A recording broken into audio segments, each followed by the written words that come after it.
Alright guys, Dalton and Rutledge here with Christopher Badell of Greater Than Games once again. We're here to sit down and talk about Sentinel Tactics, their new game that just came out, unless it was shipped to you via Kickstarter.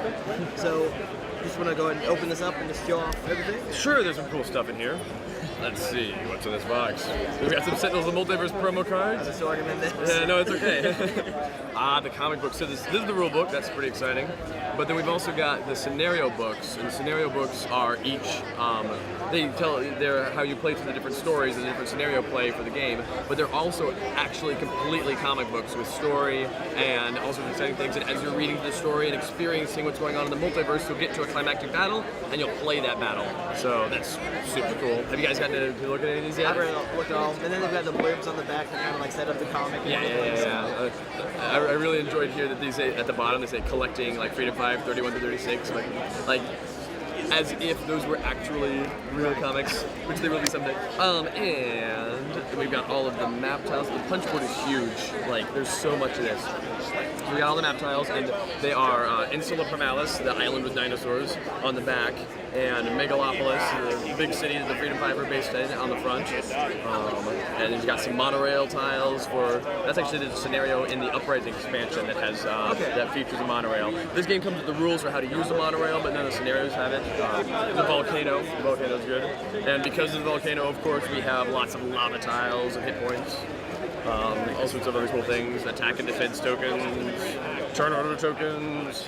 Look at all these things. Alright. Good. Oh, so many. Oh, and then all the characters. I actually really like looking at this grid of tokens, because even if it's just a grid of tokens, I'm like, look at all these characters that are in the game. So many.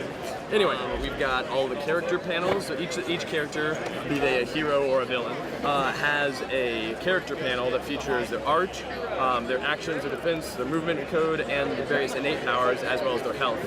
These panels are big enough that on the backs of each of these panels, we have their backstory, and we actually have a considerable amount of story. Yeah, I noticed with some of them it was their blurb in the original multiverse games, and then added on. So like it talks about, okay, well after you defeated this second time with Baron Blade, you went on to do this, and also you can see the art comparing them, like where they've actually, like it's 10 years, and you can tell like the Wraith is much more grown up, for example. Legacy's got some gray in his hair now. Yeah, no, F-Zero's suit is completely different, and excitingly, Ra seems to have experienced some of the most changes of all. What's going on there? Who knows? Alright, this comes with a variety of cards. We've got some player aid cards that just show you actions you can do on your turns, as well as the turn order structure. Each character has their own deck of cards. So like, if we're looking at the character of Unity, she's got, oh, these are all mixed in.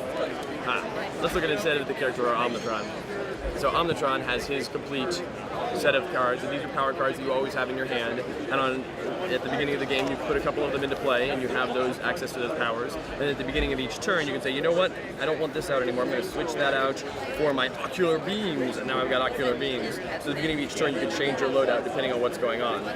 So those are all great, and you've got lots of characters there, including the Uprising expansion characters I see you have in there. Right. And then we also have all of these scenario powers. So some of the scenario powers are things like Baron Blade's battalion attack, that he can make the battalions attack, obviously, or the drone deployment for Omnitron, or various other things. So these are all just specific powers that are used in the scenarios, and those can be used in lots of different exciting ways.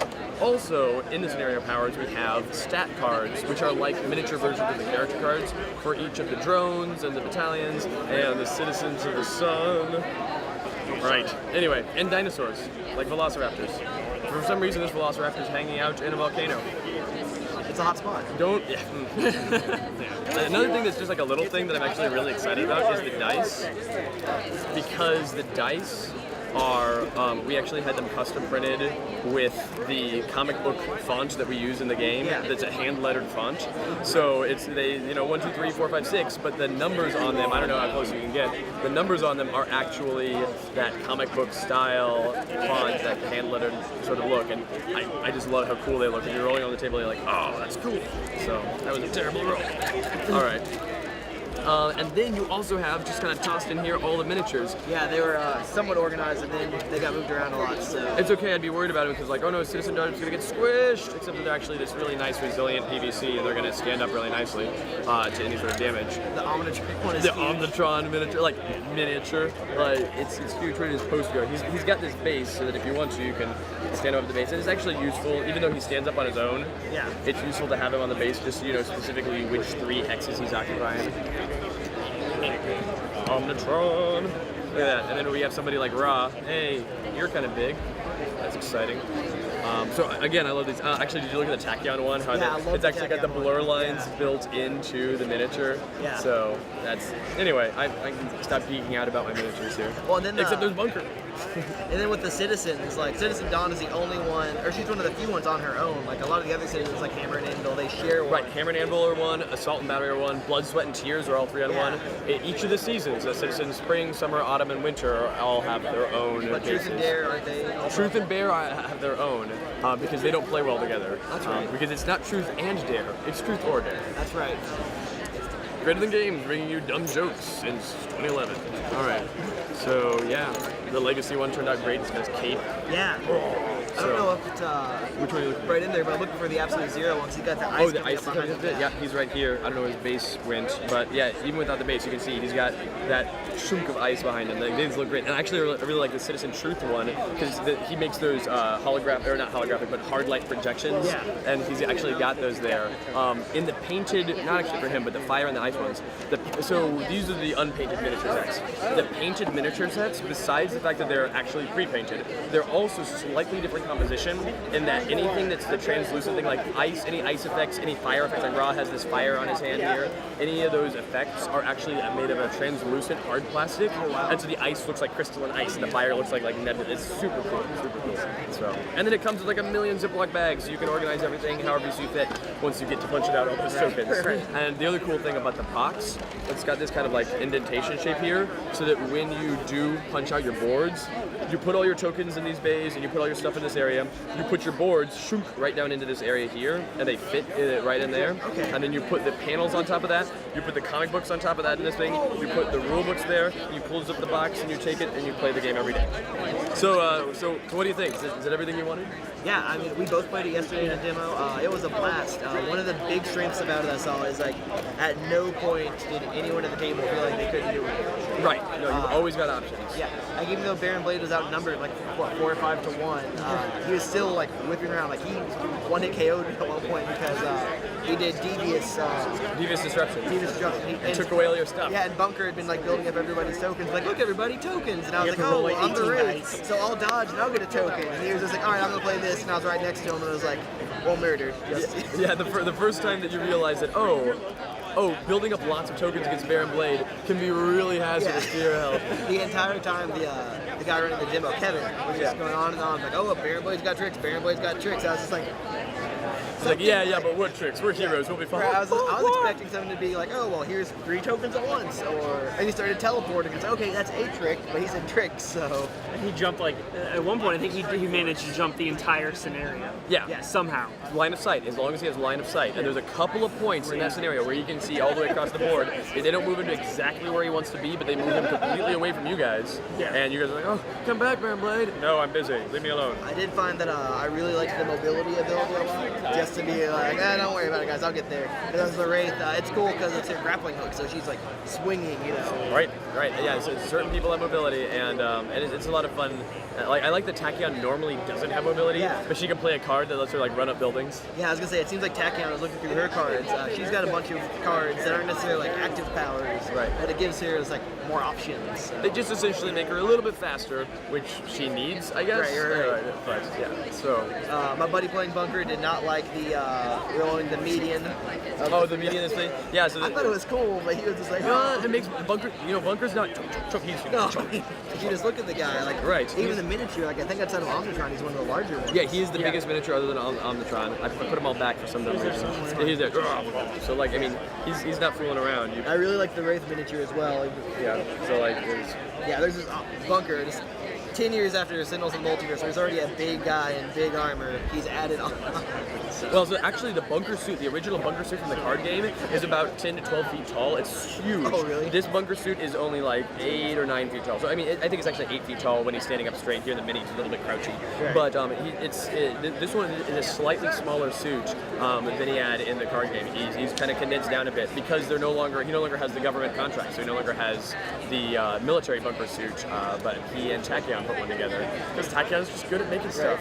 I did like that also, just to touch on the promo for the video game, once again, by Handelabra, the Super Scientific Tachyon promo. Where Jeremy, it wasn't, pay you to say this? No, that's okay. I wish. Or it's another, like, it's a promo, it's showing another side of the character, where there's a lot of things in her, everything she does, where it's like, oh, she's smart, but then it's like, no, seriously, guys, like, she's a genius. Yeah, she's clever. So you're saying that within the next, well, I don't know what time period, they're going to be putting out the rules for tournaments? Okay, so yes, sometime later this year, we're going to be doing tournament play, and the first tournament is going to be at the Greater Than Games headquarters in St. Louis. Okay.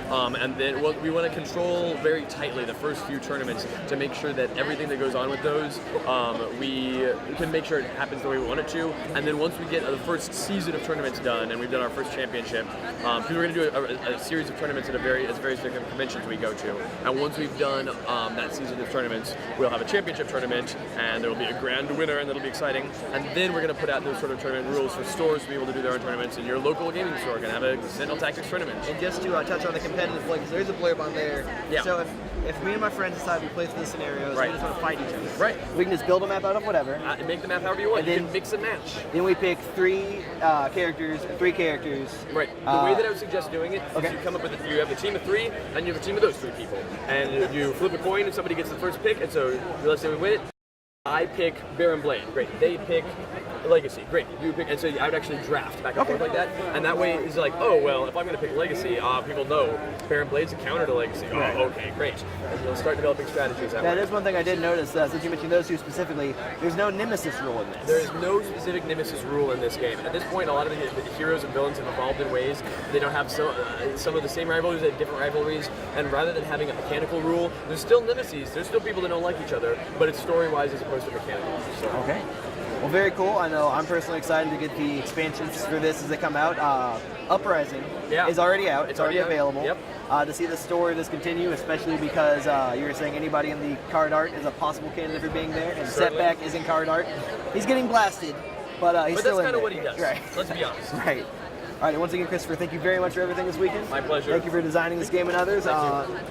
And you can find Greater Than Games at GreaterThanGames.com. For Sentinels, the multiverse.com is for Sentinel Multiverse stuff. GalacticStrikeForce.com is for Galactic Strike Force stuff. SentinelTactics.com is for Sentinel Tactics stuff.